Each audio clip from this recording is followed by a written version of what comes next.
Vezanje prsnog naveza započinjemo dijeljenjem zamke na dva dijela. Kraći kraj zamke odmjerimo tako da ga rastegnemo od mjesta na kojem ćemo vezati čvor pa do čela.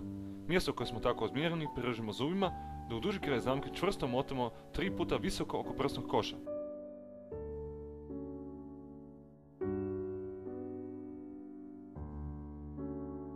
Nakon trećeg namotaja, dva kraja zamke spajamo bolinovim čvorom.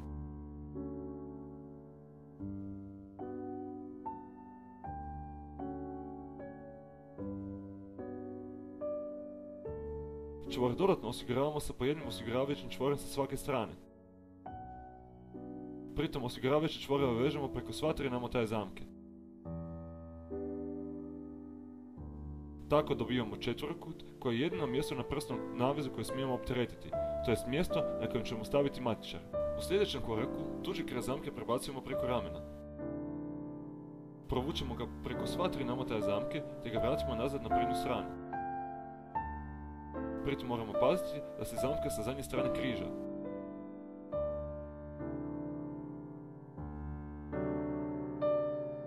I zadnje što radimo je spajanje slobodnih krajeva zamke ambulantnim čvorom.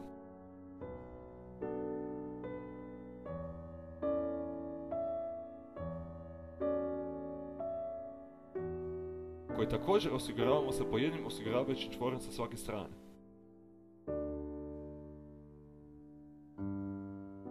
I time smo dovršili vezanje prsnog naveza.